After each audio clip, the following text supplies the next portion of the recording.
voy a sentar a charlar con Lucas Romero. Estamos en el cierre de esta campaña, de esta primera campaña. ¿Qué tal, Lucas? ¿Cómo estás? ¿Qué tal, Luis? Digo, por las dudas falta la otra.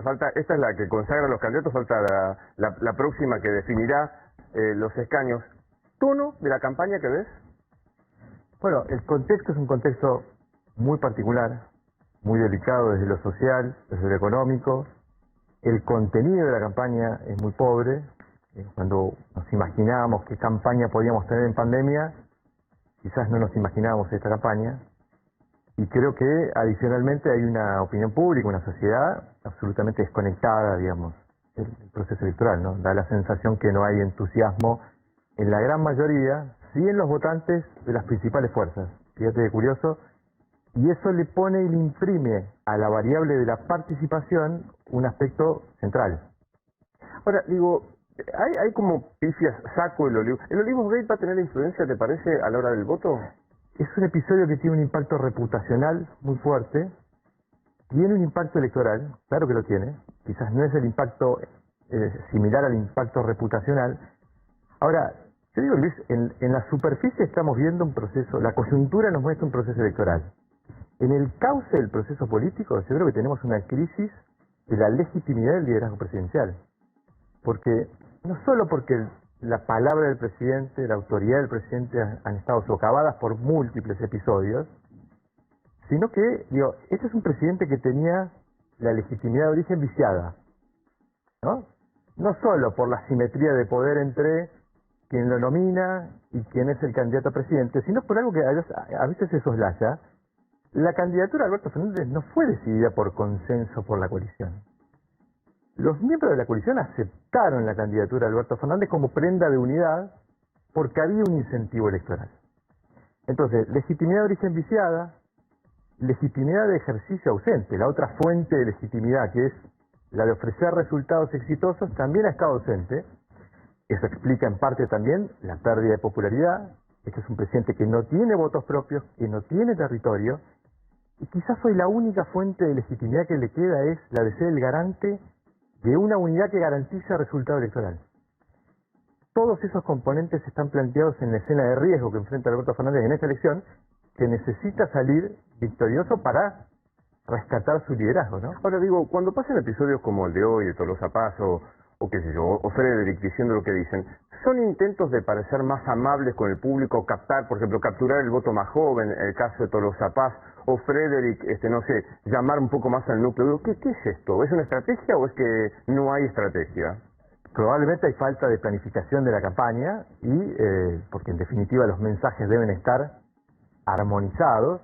Y después está la tentación de lo que es la microsegmentación de los mensajes, ¿no? Entonces yo me siento con un público joven y les hablo al público joven en el lenguaje que el público joven pretende escuchar. Claro, el problema es que si no microsegmentás la repercusión, podés decir una cosa a un joven y te está escuchando un adulto mayor, ¿no? Entonces me parece que ahí aparecen ciertas confusiones que terminan generando estos episodios tan estrafalarios. Aparte digo, si uno rasca un poquito más, porque digo, la expresión tener sexo o no, como dice Tolosa Paz, es muy rimbombante, estamos todos hablando de este tema. En realidad hay algo mucho más de fondo. Lo que está diciendo Tolosa Paz es que fueron tan enormes las restricciones, tan intolerables las restricciones, que la gente necesita tener un poco más de placer. Y esto es dinamitar el esquema de restricciones que usó el presidente Alberto Fernández. La propia candidata critica a su propio presidente. Sí, bueno, de hecho, el escándalo de Olivos tuvo un impacto tan nocivo, porque yo creo que desarticula la estrategia del relato, de la narrativa que pensaba el gobierno para enfrentar este desafío electoral. ¿Cuál era el desafío del gobierno? Volver a las urnas sin haber cumplido el mandato económico. Veíamos recién la cumbre del gobierno con la CGT, el gobierno le sigue prometiendo porque no puede dar certezas, no hay realidades que mostrar, hay que prometer. Y efectivamente el desafío del gobierno es cómo enfrentar las urnas sin haber cumplido ese mandato económico. ¿Cuál era la estrategia del gobierno? Fue la pandemia. Cristina lo puso muy claramente en sus discursos de hace 10 días atrás. La pandemia no nos dejó jugar el partido. El problema es que la pandemia se le vuelve un lugar incómodo para el gobierno, siendo que después de haber visto a ese presidente con una narrativa implacable, no me va a temblar el pulso para hacer cumplir las normas sanitarias que yo mismo impuse, y aparece esa imagen del presidente licencioso Claro. festejando el cumpleaños de la primera dama. Creo que lo nocivo del episodio, más allá de lo reputacional, también es que desarticula la estrategia general de fue la pandemia, ¿no? La pandemia era el argumento para construir el puente entre 2019 y 2021 y poder tener en 2021 la misma campaña en 2019, ¿no? Porque Claro. hay veces que uno si le saca los componentes sanitarios del discurso del gobierno pareciera una campaña bastante parecida a la del 2019. Sí, Nacho. Están haciendo, vos que sos consultor y con tus colegas, ante la posibilidad de que se repita un escenario de 2019 que se anticipaba un resultado, después fue muy distinto? ¿Qué precauciones están tomando, si es que las están tomando, teniendo en cuenta que no solamente la pandemia, sino las nuevas tecnologías han cambiado muchísimo la forma de conectarse la gente con las encuestas? Por ejemplo, hay muchos horarios donde llaman para hacer una encuesta los contestadores y cortan, que contestan cualquier cosa, que por ejemplo está el que contesta generalmente está más politizado que el que no. ¿Qué precauciones se están tomando para que no vuelva a ocurrir lo que ya ocurrió, no? Precauciones todas. Mejorar cobertura, tratar de tener, digamos, cumplimiento de cuotas en la selección de las muestras, que las muestras sean representativas. Uno hace todo lo que está a su alcance. Ahora, y por eso menciono el fenómeno de la participación, porque, Claro. digamos, ¿por qué es tan difícil para los encuestadores poder precisar con exactitud cuál va a ser el nivel de participación? Porque son los que no van a votar los que alimentan la tasa de no respuesta, ¿no? Claro. En la metodología de investigación cuantitativa, la tasa de respuesta es los que no responden encuestas, que son precisamente los que se sienten alejados de la política y probablemente sean la gran mayoría de los que decidan no ir a votar. Entonces, frente a la dificultad de definir el nivel de participación, bueno, eso le abre un interrogante al resultado. Pongo un ejemplo, digo, si el resultado sale 50-50 entre el partido A y el partido B, y la gente que no va a votar se reparte de manera equitativa, 50-50, el impacto del ausentismo es nulo, es neutro. Ahora, si vos tenés un sesgo en el público que no va a votar, distinto a los que al del público que va a votar, ahí el ausentismo impacta. ¿Y por qué decimos que pudiera haber un impacto significativo?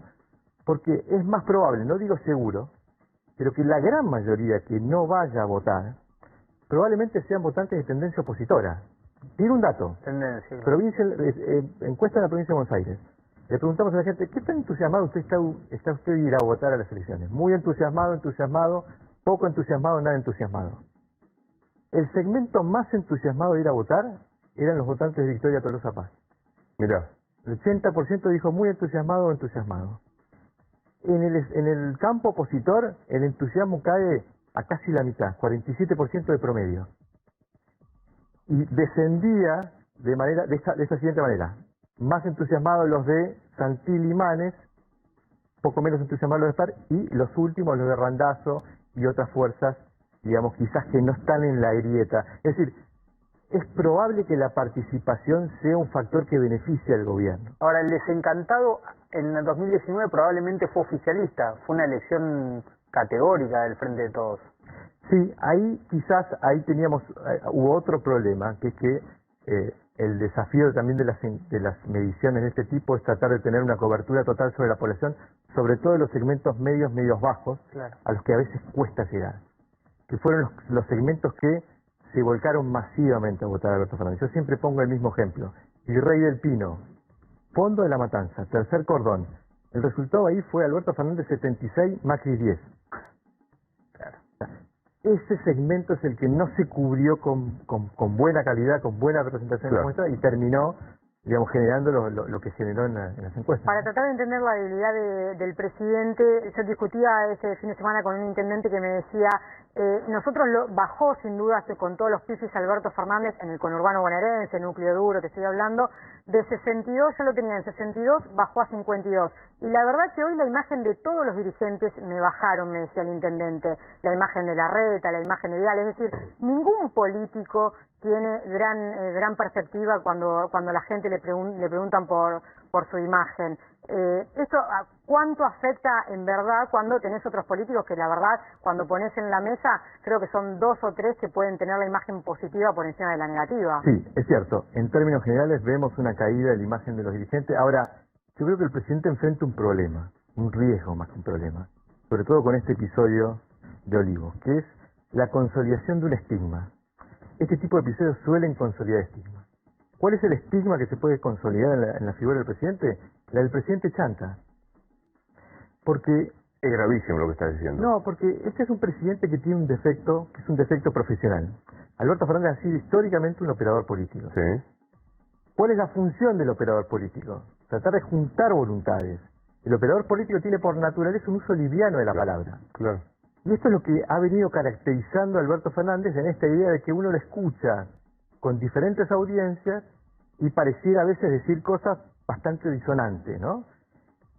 Esta idea que fue manifestada en la foto de Olivos, donde veíamos un presidente que había tenido, insisto en esto, una narrativa implacable desde el punto de vista sanitarista, diciéndole Claro.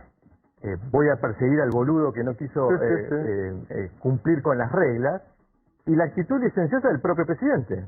Entonces, eso debilita mucho la palabra del presidente en un contexto que el presidente tenía esta particularidad. Yo tengo una pregunta que es, y sabiendo, bueno, yo soy bastante más grande que vos, lo preciado que significa el recambio institucional en el tiempo del 83, esta parte, hagamos la excepción de la Rúa. Digo, ¿cómo haces para plantear el estigma de un presidente chanta en un sistema tan fuerte como el nuestro, un presidencialismo puro, absoluto como el nuestro, y sostener el ejercicio de la autoridad por 2 años y chirolas? Bueno, por eso digo que más que nadie el presidente necesita un resultado electoral exitoso. Creo que un resultado electoral lo puede rescatar de una situación muy complicada. Y agrego un dato más a este diagnóstico de crisis de legitimidad del liderazgo presidencial. En nuestro último estudio nacional le preguntamos a los votantes del Frente de Todos, pero no a los del 2019, que eran más. Hoy son menos los votantes del Frente de Todos. Le preguntamos a los leales, los que van a volver a votar al Frente de Todos. ¿Quién percibe usted que es el líder del oficialismo? Pregunta que la teníamos planificada antes del escándalo de Olivos. El 62,3%, casi el 63%, Cristina Fernández de Kirchner. Pero eso creo que en 2019 lo preguntabas y también. El 20% Alberto Fernández. ¿Quién quisiera usted que sea el líder del espacio? Más del 60% Cristina Kirchner, solo el 14% Alberto Fernández. Es decir, yo creo que es cierto lo que vos decís. En 2019 probablemente en la expectativa o en el deseo estaba la idea de Cristina fuerte, porque además la gran mayoría de los votos del Frente de Todos provenían de gente que simpatizaba con ella. Ahora, el presidente se ha debilitado en ese rol de representar una unidad que hoy le cuesta representar. Y lo importante es que un resultado adverso para esta coalición tan particular, juntada más por necesidad que por afinidad, creo que va a obligar a reformular todo el sistema de incentivos. Cada uno de los miembros deberá pensar cuál es el rol que ocupan dentro de esta coalición, cuáles son los beneficios y cuáles son los costos, porque esa coalición a la que todos decidieron formar parte porque estaba el incentivo electoral, bueno, ahora no garantiza los triunfos. Hay mucho detrás del resultado, más que una banca más, una banca menos para los oficialistas. Sí, yo tengo la impresión de que el peronismo tiene un gran disciplinador, que es los votos. Cuando vos tenés los votos, somos todos romeristas o Juan Perecistas, no me importa nada. Digo, es fundamental, sobre todo, insisto, porque es una elección intermedia de una coalición en donde vos muy bien mencionás, el peso específico no está en el líder del poder político, sino fuera de él. No, y te agregaría otro dato que quizás es más complicado para el liderazgo de Alberto Fernández al frente de la coalición. En 2019, ¿qué decían los dirigentes del Frente de Todos? Rosario, lo recordarás muy bien. Cristina contiene, Alberto amplía. Sí, claro. ¿No? En la idea de, esta es una unidad que permite una construcción de una mayoría electoralmente más amplia. Bueno, yo creo que hoy Cristina sale a contener lo que Alberto le está achicando. Más del 10% de los que van a votar al Frente de Todos nos dicen que tienen imagen negativa del presidente. Más del 10% de los que van a votar al Frente de Todos nos dicen que evalúan negativamente. Que vota a pesar de Alberto. Exactamente. Por eso el impacto del Olivos Gay en términos electorales no es tan importante como en términos reputacionales. ¿Por qué? Claro. Porque ya hay una identidad construida de ese electorado que va a votar Frente de Todos pase lo que pase. Totalmente. Sí, Martín.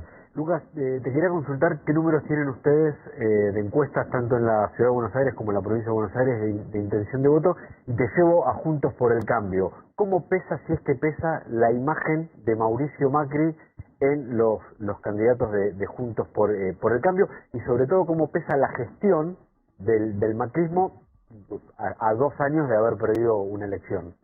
Sí, siendo lo primero, no tenemos números actualizados de Ciudad de Buenos Aires, no estamos siguiendo con mucho detenimiento ese escenario, sí provincia, digamos, nosotros veníamos viendo en provincia de Buenos Aires una diferencia que hace 4 o 5 meses atrás era de 6, 7 puntos, en un tiempo en donde todas las investigaciones se orientaban a medir la intención de voto por espacio, no sabíamos quiénes iban a ser los candidatos, las marcas tenían esa diferencia.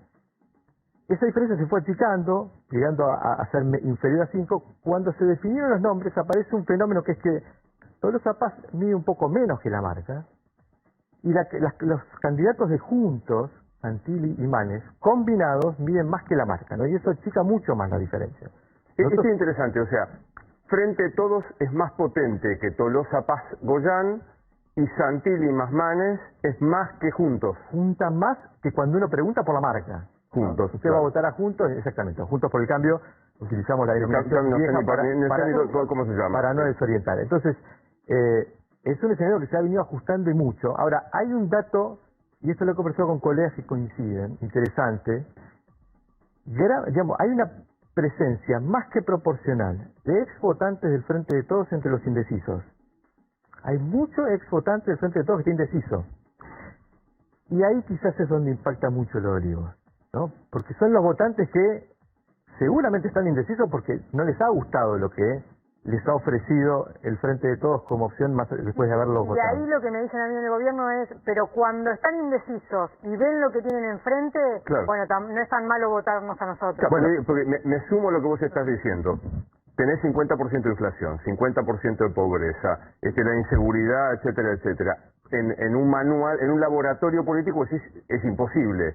Pero me parece que aparece este fantasma que plantea Rosario. Lo que está enfrente tampoco es que sea muy seductor. Bueno, de hecho, si están indecisos es porque efectivamente no hay nada que les atraiga, más allá de la desilusión que puedan tener con el Frente de Todos. Pero fíjate qué curioso en relación al escándalo de Olivos, y para marcar bien la diferencia entre lo que es el núcleo duro y los indecisos.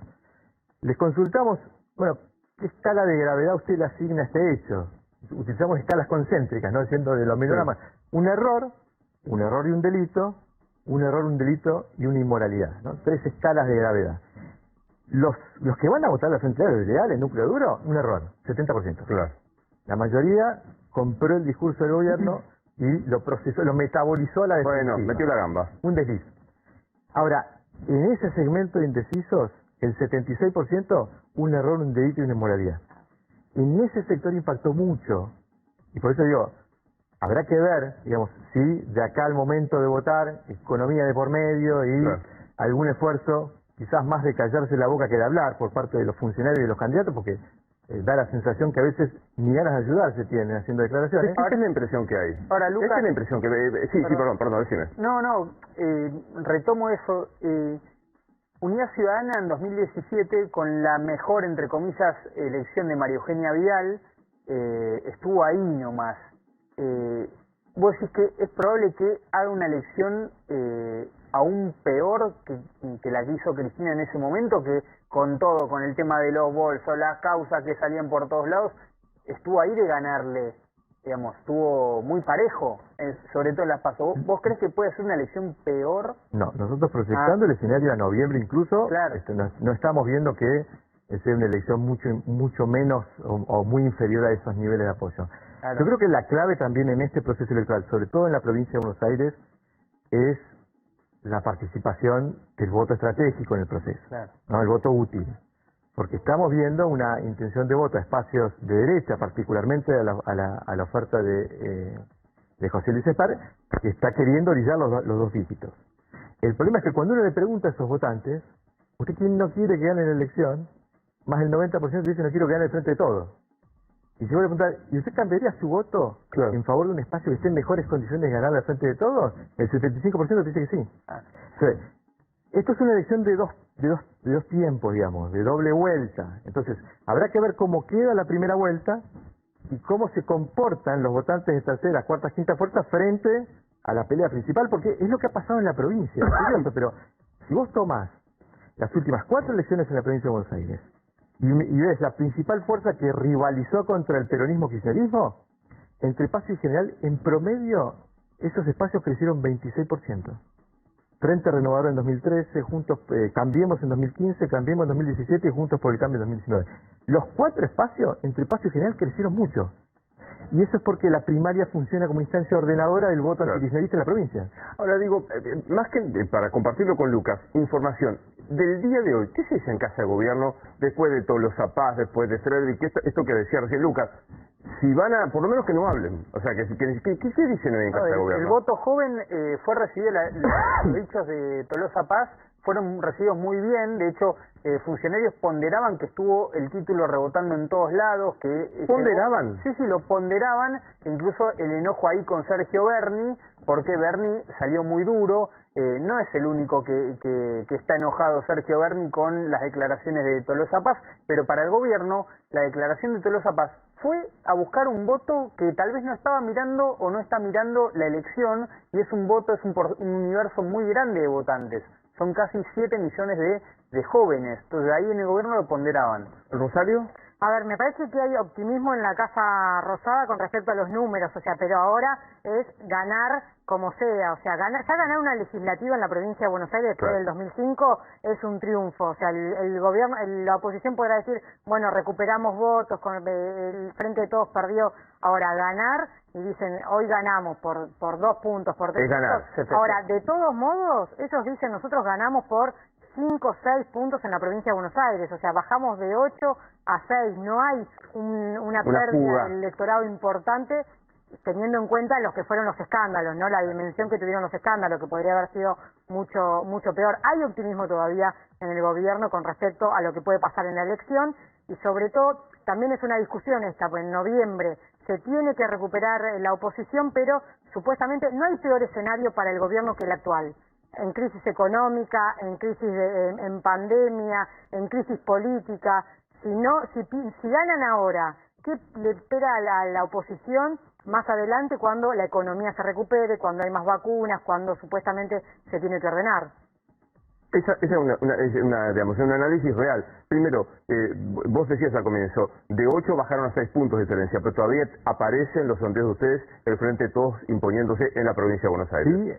Sí, insisto, cuando uno mide el escenario por nombre y apellido, aparecen estos fenómenos que achican más la diferencia. Igual incluso, insisto, yo creo que el gobierno debería aspirar a tener una ventaja mayor a 5 puntos para sentirse tranquilo por ese fenómeno del movimiento del voto estratégico. Recordemos, Cristina Kirchner le gana a Esteban Bullrich, por pocos votos, pero le gana.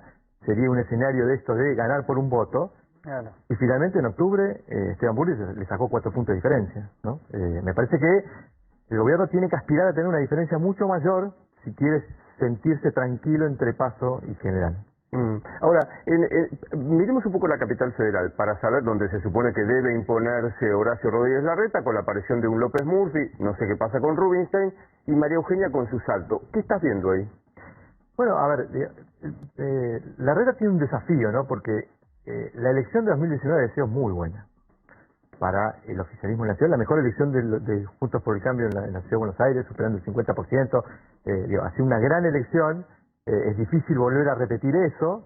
Yo creo que ahí el desafío es, tratar de mostrar que la elección se gana con holgura, y me parece que en todo caso el crecimiento de Milei podrá ser una circunstancia anecdótica si el resultado en provincia es favorable.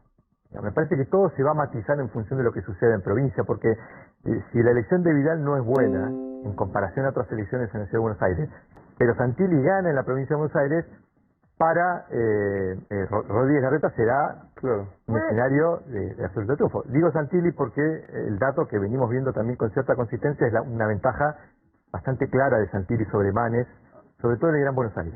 Ahora, ¿les puede preocupar en la ciudad de Buenos Aires, más allá de que en conjunto, Juntos por el Cambio, llegue a casi el 50%, que Vidal tenga casi el mismo porcentaje de votos que lo que pueda sacar Leandro Santoro?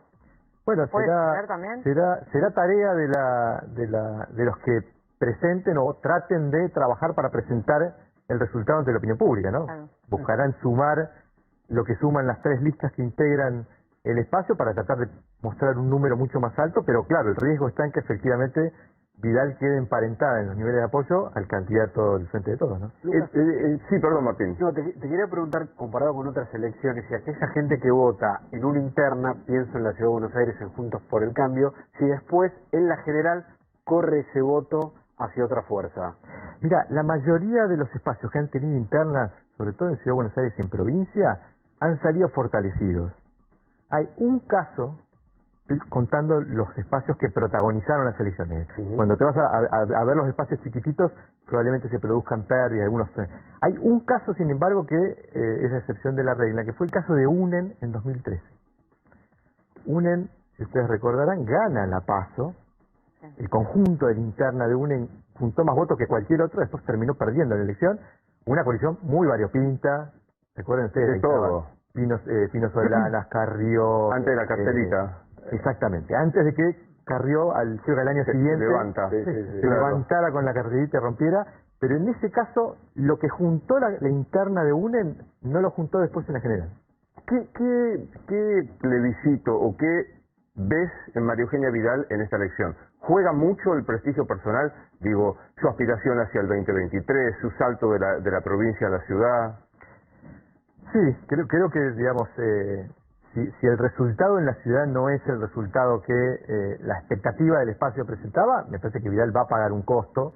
Yo igual interpreto que también si uno lo analiza en un sentido integral, si el resultado es favorable en provincia, bueno, parte de ese éxito habrá sido que Vidal no protagonizó la elección. Yo no le contesté a Martín la pregunta sobre Macri, ahora estoy dando cuenta, y tiene que ver también con Vidal. Que el desafío de Juntos por el Cambio, digo, cuando uno presenta esta elección, digamos, si los candidatos fueran, siempre lo digo, Juan Cambio y Pedro Continuidad, estoy absolutamente convencido que Juan Cambio arrasa en esta elección. La gente va a ir al cuarto oscuro a tratar de cambiar su realidad económica, cambiar la realidad del país, va a tratar de buscar un cambio con su voto. Hay que tratar de representar esa expectativa de cambio. ¿Cuál es el problema que tenía Juntos por el Cambio? Bueno, tiene un pasado reciente frustrado, fracasado, ¿no? Entonces, todas las figuras que lleven al electorado, evoquen ese pasado fracasado, bueno, les obtura la posibilidad de representar un cambio. Algo de esto intenta argumentar Vidal diciendo, bueno, yo me corrí para dejar que crezcan figuras. Me parece que el objetivo era tratar de no poner una figura que esté emparentada con ese escenario que, digamos, no quería que esté presente en la elección. Algo de esto le pasa a Macri. Por eso Macri fue corrido al comienzo, tratando de que no genere una evocación del pasado, pero claro, esta estrategia de ir con candidatos moderados y descuidar a los que piden más guerra, más pelea, les apareció el fenómeno Milei y la necesidad de que Macri... Hoy escucho mucho, hay que ir a votar, sobre todo del lado de la oposición, ¿no? De Juntos por el Cambio y demás, lo decía Man, hay que ir a votar, ¿Temés un nivel de abstencionismo distinto al tradicional en la Argentina, que me digas de cuánto es? Puede ser. En 2001 votó a nivel nacional el 57% del electorado, de manera efectiva. Si no contamos el nulo, el blanco y los ausentes. Bajísimo.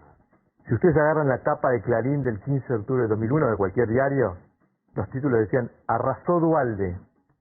En aquella elección Duhalde competía como candidato a senador en la provincia de Buenos Aires y le ganó a Raúl Alfonsín por una diferencia muy amplia, más de 20 puntos. Duhalde terminó sacando el 37,6% de los votos. ¿Saben cuánto representaron esos votos del total de los empadronados? El 22,3%. Duhalde arrasó la elección en la provincia de Buenos Aires sacando solamente el 22,3%. Claro. Eso es producto del ausentismo y de la baja participación. Por eso digo, la participación puede hacer valer mucho más a aquellos que tienen capacidad de movilizar sus bases electorales. Y eso es lo que sucede con el peronismo. El peronismo tiene mucha capacidad de movilizar su base electoral. Insisto con este dato, el entusiasmo de los propios votantes del Frente de Todos de ir a votar. Entonces, me parece que el nivel de participación pudiera definir, digamos, quizás una elección mucho más favorable para el gobierno de lo que uno evalúa a nivel general. Porque en definitiva, digo, cuando uno mira los indicadores a nivel general, el gobierno ha perdido mucho apoyo, mucha simpatía por parte de la opinión pública. Ahora, si todos no van a votar, y probablemente los que más se ausenten sean los de tendencia opositora, los desencantados, los desilusionados, los apáticos, no son votantes de tendencia oficialista. Entonces ahí es donde puede operar a favor del Lucas, gobierno. pero ahí es donde yo por eso te preguntaba, el núcleo duro del kirchnerismo está claro que va a ir a votar, fue a votar a Cristina en el peor momento, cuando desfilaba por tribunales y en el mejor, entre comillas, momento de Cambiemos. Después hubo otro voto duro, cambiemita, que fue a votar a Macri en el peor momento y demás.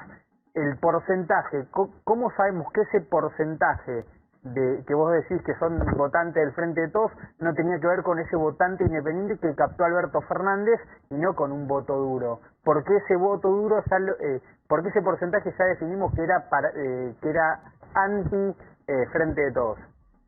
Es un error considerar que esos votos que juntaron las dos grandes coaliciones en 2019 eran electorados homogéneos.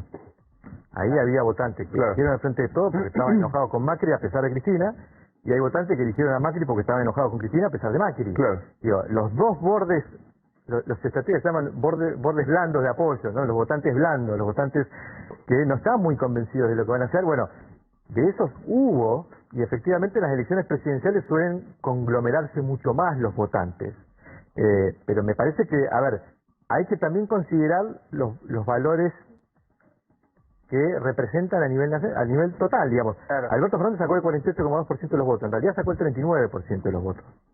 Del total de los Tomando el empadronados, universo, sacó el 39%. Claro, entonces, digo, el nivel de participación juega en eso y a veces le pone y le imprime al resultado una característica que a lo mejor en el análisis integral no la tiene. Un placer verte siempre. Gracias, Luis. Gracias por venir.